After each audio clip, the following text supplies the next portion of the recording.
말씀의 제목은 변화를 원하는 당신에게입니다. 변화를 원하는 당신에게. 우리 모든 그리스도인들은 하나님 앞에서 매일매일의 삶의 변화를 갈망하며 또 매일매일 그 변화를 추구하며 살아가고 있습니다. 지금과는 다른 삶, 또 오늘과는 다른 또 내일을 꿈꾸죠. 그러나 누구나 그런 변화를 이루어가는 것은 결코 아닙니다. 변화를 꿈꾸지만 그로 말미암아 스스로 우리가 감수해야 할 것들이 참 많기 때문이죠. 그것이 두려워서 또 그것이 부담스러워서 우리는 스스로 그 변화를 거두곤 합니다. 지금 내가 변화를 위해서 지금 내가 누리고 있는 것, 또한 내가 성취한 것들을 희생하고 또 포기하는 어떤 그러한 노력의 감수를 해야 할 때 우리는 변화를 주저하게 되고 결국은 우리는 안주하게 되는 것이죠. 지금 이 순간 여러분들은 과연 어떤 부분에, 하나님 앞에서 여러분들의 어떤 부분에 변화를 꿈꾸고 계십니까?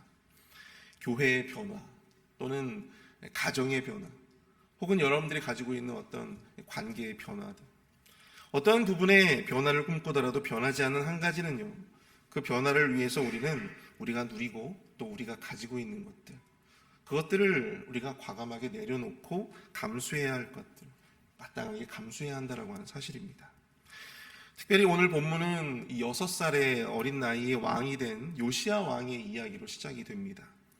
그는 무려 31년간 유다를 다스렸는데요, 이후에 그보다 나은 왕이 유다에 나오지 않을 정도로 하나님 앞에, 또한 이스라엘의 역사 앞에 굉장히 큰 영향력을 끼쳐온 그러한 왕이 바로 이 요시야 왕입니다.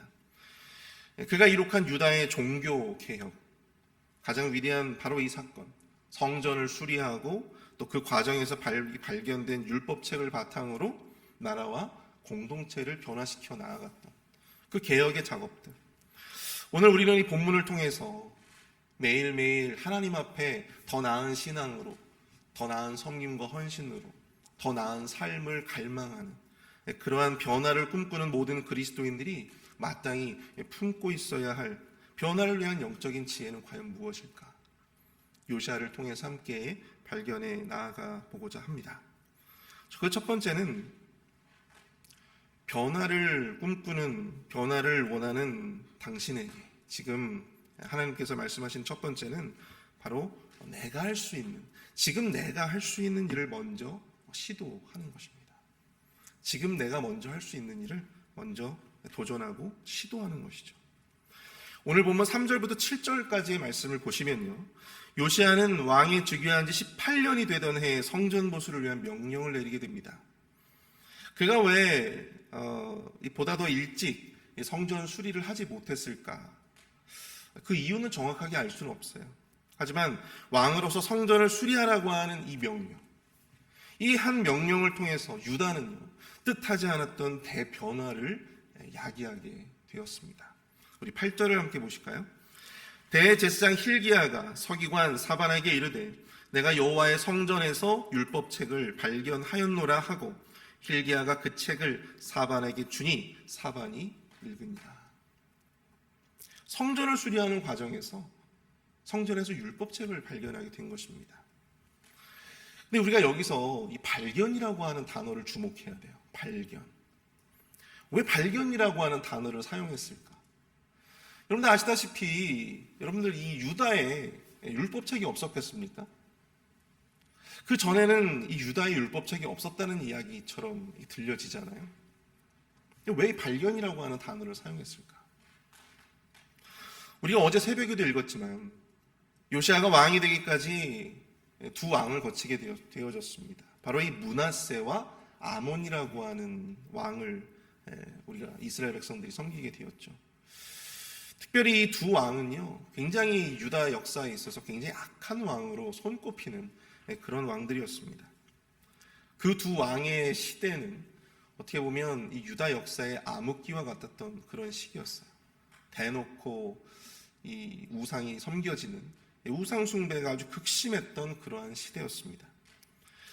보통 율법책, 다시 말해서 이 모세오경이 보통 성전에 빛이 되어져서 예배를 위한, 또는 제사장들에 의해서 사용되고지곤 했는데요. 특별히 므낫세와 아몬의 시대에 유다는 극심한 우상 숭배의 시기 과정에서 이 율법책이 훼손될까 염려했던 제사장들에 의해서, 이름 모를 제사장들에 의해서 율법책이 고의로 숨겨지게 된 것입니다. 그래서 나중에 그것이 발견되어지게 되었던 것이죠. 그러므로 이 본문에 발견된 율법책은요, 그 전에는 없었던 다른 그런 이 율법책을 이야기하고 있는 것이 아니라 과거로부터 성전에 빛이 되어졌었던 그러한 율법책, 그러나 우상 숭배 시기에 고의로 숨겨졌던 그러한 이 율법책으로 우리가 생각을 해볼 수가 있는 것입니다. 이 성전의 보수와 율법책의 발견, 이것은 요시야 왕 자신뿐만 아니라 유다 사회 전체에 굉장한 변화를 예고하게 되었습니다. 율법의 가르침에 따라서 우리가 이제 내일과 내일 모레 계속해서 살펴보겠지만, 요시야 왕은 차근차근 유다 사회를 하나씩 개혁해 나아갔다라고 하는 사실이죠. 그런데 이 엄청난 개혁 작업의 시작점이 과연 어디였느냐? 유다가 새롭게 변화되는 그 개혁의 시작점이 과연 어디였느냐? 그것은 바로 성전을 수리하라고 하는 바로 이 요시야 왕의 명령에 있었다라고 하는 사실입니다. 므낫세와 아몬에 의해서 자행되었던 우상 숭배로 인해서 하나님의 성전이 훼손되고 또 망가지게 되는 것을 이 왕의 지위와 능력으로 그것을 수리하라고 명령했던 바로 그 명령. 하나님을 위해 이 하나님의 성전을 수리하라고 하는 바로 그 도전에서, 그 작은 도전에서 시작되어지게 되었다라고 하는 사실이죠. 그리고 그 명령은 훗날 율법책을 발견하게 되고, 또 그것을 바탕으로 해서 유다 사회의 종교가 개혁되어지는, 유다 사회 전체가 개혁되어지는 그러한 사건으로 또 나아갈 수가 있었다라고 하는 사실입니다. 여기서 우리가 깨달아야 할 것은 바로 우리의 삶의 변화를 꿈꾼다면, 우리의 삶에 하나님 앞에서 우리가 더 나은 신앙으로, 또한 더 나은 어떤 믿음으로 나아가기를 원한다면, 바로 이 지금 내가 할 수 있는, 요시야 왕이 자신의 지위와 자신의 능력으로 명령을 행사하여 여호와의 성전을 수리하라고 하는 그 명령을 내린 것처럼, 그것을 도전했던 것처럼, 여러분들 우리가 지금 내가 할 수 있는 일, 지금 내가 섬길 수 있는 일, 지금 내가 하나님 앞에 할 수 있는 일에 끊임없이 내가 도전해 나아가야 된다는 건 사실이죠. 그렇게 하나님이 원하시는 삶의 방향성을 가지고 하나하나 지금 우리가 할 수 있는 그 일을 시도하고 도전할 때, 우리는 조금씩 하나님이 원하시는 우리 삶의 변화의 장으로 들어설 수가 있게 되어진다고 하는 사실입니다. 사실 요시야가 늦게나마 이 성전 수리를 명령하지 않았다면, 여러분 요시야 왕의 즉위한 지 18년째 되던 해에 이 명령을 내렸거든요. 여러분들 아시다시피 요시야 왕이 그러면 18년 동안은 무엇을 했을까요? 그것이 자세하게 적혀져 있지는 않아요. 그러나 비록 늦은 감이 없지 않아 있지만, 그럼에도 불구하고 그가 왕이라고 하는 어떤 지위와 권력으로 하나님의 성전을 바라보지 않았다면, 아마도 그는 여호와 보시기에 그토록 정직하고 또한 다윗의 모든 길로 행한 왕으로 하나님 앞에 평가받지 못했을지도 모릅니다. 중요한 것은 자신이 할 수 있는 변화와 도전을 바로 지금 해야 한다고 하는 사실이죠.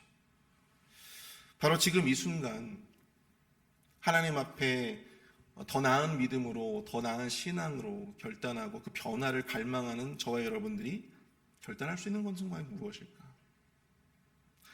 여러분들 구약에 학개서가 있죠.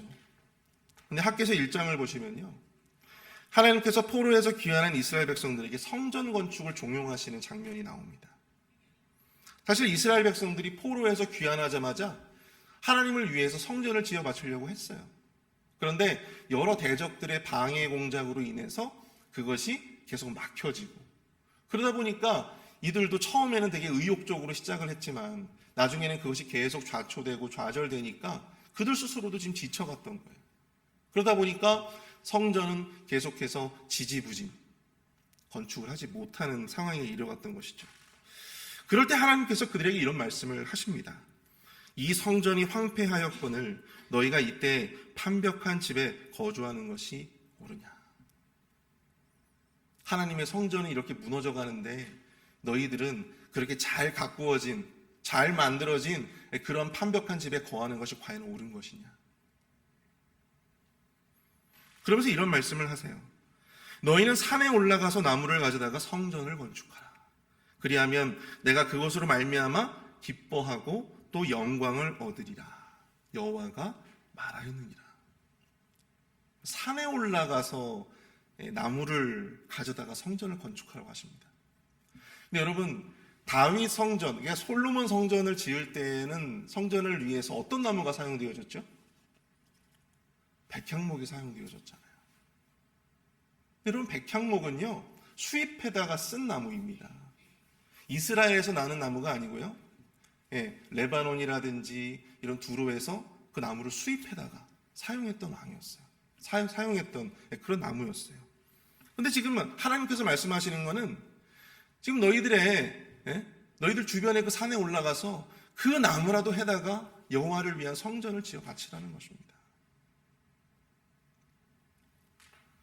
사람들은 다윗 성전과 같이 백향목을 가지고 화려하고 완벽한 성전을 짓기만을 꿈꾸고 있었지만, 그리고 그것이 꿈에만 머물러 있었지만, 지금 당장 할 수 있는 헌신을 하라는 하나님의 명령이 그들에게 임했다라고 하는 사실입니다. 지금 너희들이 할 수 있는 그 헌신을 해라. 지금 너희들이 지어 만들 수 있는 그 나무를 가져다가 성전을 지어라.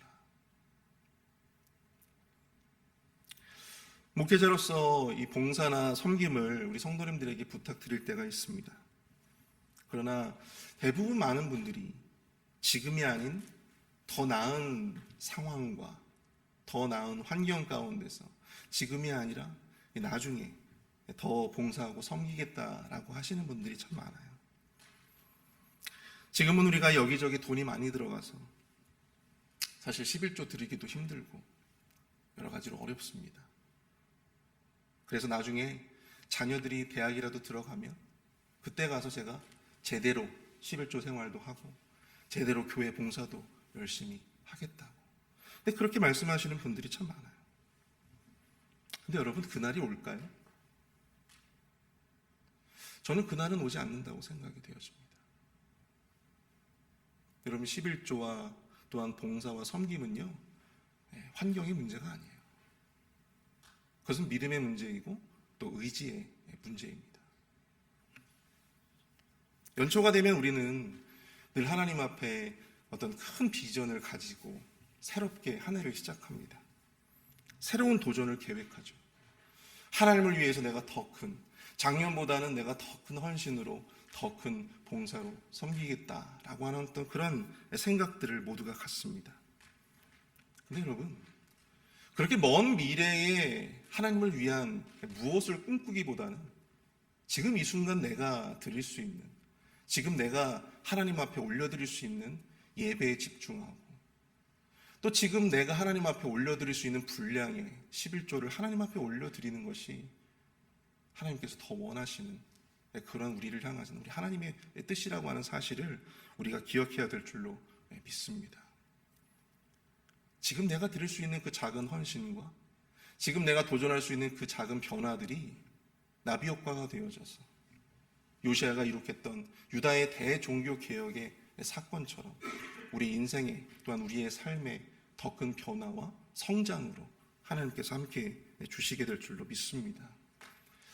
우리가 두 번째로 생각해 볼 수 있는 우리의 삶의 변화를 꿈꾼다면 우리가 생각해 볼 수 있는 두 번째는요, 말씀에 비추어서 나를 찢는 아픔을 감수할 수 있어야 한다는 사실입니다. 우리 10절과 11절 말씀을 한번 보실까요? 또 서기관 사반이 왕에게 말하여 이르되 제사장 힐기야가 내게 책을 주도이다 하고 사반이 왕의 앞에서 읽음에 왕이 율법 책의 말을 듣자 곧 그의 옷을 찢으니라. 율법 책의 내용을 듣자마자 오늘 제가 지금 읽은 말씀에는 나오지 않지만 오늘 우리가 읽은 본문에 보면 뒤에 보시면 그가 옷을 찢는 것뿐만 아니라 하나님 앞에서 통곡했다라고 그렇게 기록이 되어져 있습니다. 옷을 찢고 통곡했다라고 하는 것은 과연 무엇을 의미합니까? 여러분, 성전에서 사람들이 옷을 찢고 통곡했다라고 하는 것은 큰 슬픔과 큰 분노를 이야기하고 있는 거예요.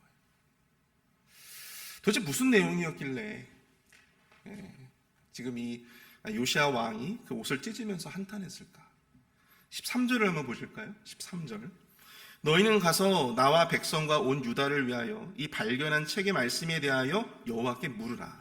우리 조상들이 이 책의 말씀을 듣지 아니하며 이 책에 우리를 위하여 기록된 모든 것을 행하지 아니하였으므로 여호와께서 우리에게 내리신 진노가 크도다. 우리가 이 구절을 통해서 알 수 있듯이 그 내용은요, 바로 이 죄와 또한 죄로 말미암는 심판에 대한 내용이 있을 것이다. 그렇게 생각해 볼 수 있습니다. 율법책의 내용은 유다의 왕이었던 요시야에게는요, 너무나도 심각하고 그것이 굉장히 아주 민감하게 받아들여졌던 것 같습니다. 오랜 우상숭배의 영향으로 인해서 영적으로 피폐해진 그런 유다의 그 현실을 외면할 수 없었던 요시야의 어떤 그 마음이 고스란히 느껴지는 대목이에요. 죄와 심판에 대한 이러한 내용들은 요시야에게는 굉장히 큰 두려움과 경각심을 불러일으켰습니다. 요시야의 이런 반응은요, 특별히 똑같이 하나님의 말씀을 듣고도 그 쓰여진 두루마리를 화롯대에다가 던져버려서 그것을 불태워버렸던 그런 여호야김 왕과는 조금 다른 그런 행보를 보입니다. 하나님의 말씀에 그토록 겸손하면서도 또 민감하게 반응하는 말씀에 대한 이런 요시야의 영적인 태도를 우리가 살펴볼 수가 있는 것이죠. 우리가 변화를 꿈꾼다면, 우리가 하나님 앞에서 더 나은 믿음으로, 더 나은 신앙으로 나아가기를 여러분들이 원하신다면 무엇보다 선행되어야 될 것이 무엇인가? 그것은 바로 옳은 기준을 잘 세워 나아가는 것입니다. 옳은 기준. 그리고 그것은 언제나 하나님의 말씀이 되어야 한다는 사실이죠. 내 기분이 내 삶의 기준이 되는 것이 아니고요, 내 감정이 내 삶의 기준이 되는 것이 아니라 하나님의 말씀이 내 삶의 기준이 되어야 한다라고 하는 사실입니다. 우리의 삶의 형편이 기준이 될 수 없고 우리의 성품이나 취향이 우리의 기준이 될 수 없습니다. 우리는 언제나 이 하나님의 말씀의 기준을 따라 그것을 우리 변화에, 우리가 꿈꾸고 갈망하는 그 변화의 잣대로 생각하며 나아가야 한다고 하는 사실이죠.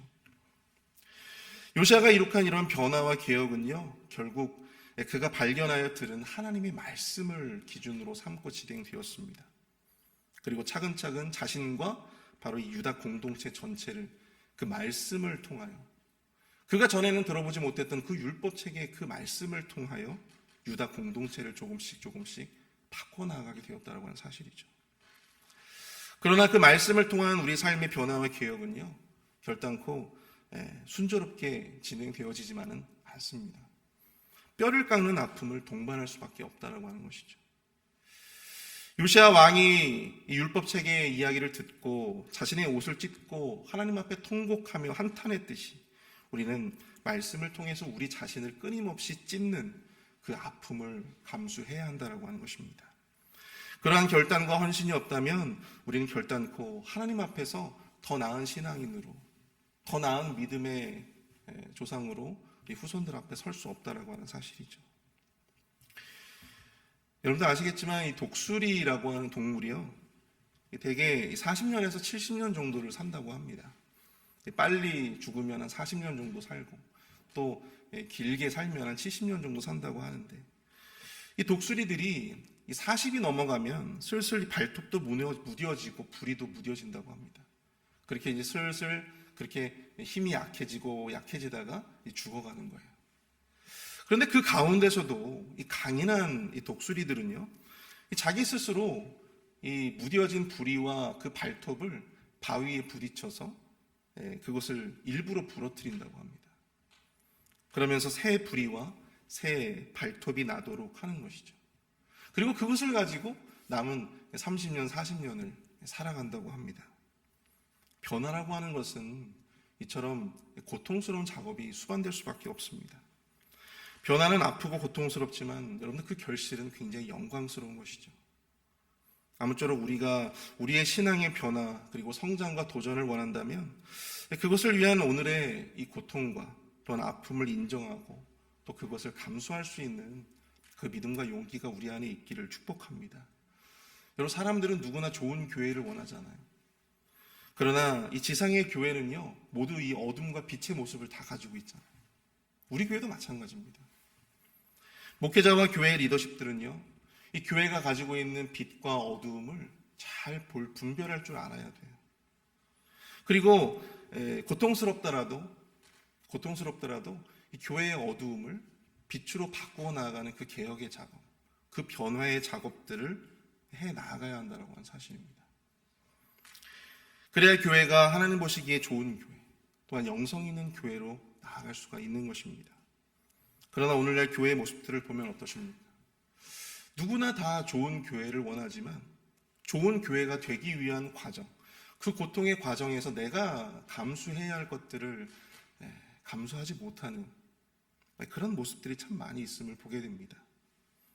인정이라고 하는 이름으로 우리가 그 고통을 묵인하려고 하고, 또 상처라고 하는 이름으로 그것을 고치고 잘라내는 것을 두려워한다라고 하는 것이죠. 그러나 우리 삶을 비롯한 우리 교회 공동체의 진정한 하나님 앞에서의 변화를 원하신다면, 우리가 더 나은 미래를 원한다면 먼저 우리의 생각을 찢고 그러한 우리의 마음을 찢는 그 고통을 우리가 감수해야 합니다. 그것은 너무나 고통스럽고 또 때로는 불편함을 야기할 수 있습니다. 그러나 그럼에도 불구하고 그것을 감수해야 하는 것이 바로 교회를 사랑하는 자들의 목심을 우리가 기억해야 될 줄로 믿습니다. 우리 삶의 진정한 변화와 개혁이 그래야만 일어날 수가 있는 것이죠. 아무쪼록 하나님께서 우리 교회 모든 성도님들의 삶과 또 우리 교회 공동체의 삶 가운데 더 나은 믿음과 더 나은 교회의 모습으로 나아가기 위한 그 변화의 몸부림, 그 속에 하나님께서 더 큰 축복으로, 더 큰 변화와 성장으로 하나님께서 부어주시게 될 줄로 믿습니다. 우리 시간 함께 기도하길 원하는데요, 특별히 지금보다 하나님 앞에 더 축복된 삶, 더 나은 삶을 추구하고 변화를 원한다면 그것을 위한 오늘의 헌신과 아픔을 기꺼이 감수할 수 있는 믿음을 나에게 허락하여 주시옵소서. 먼 미래에 언제 있을지 모를 그런 헌신과 섬김을 마냥 바라보기보다는 지금 이 순간 내가 오늘 할 수 있는 그 섬김과 변화를 도전할 수 있는 우리에게 믿음을 더하여 달라고 함께 기도하겠습니다.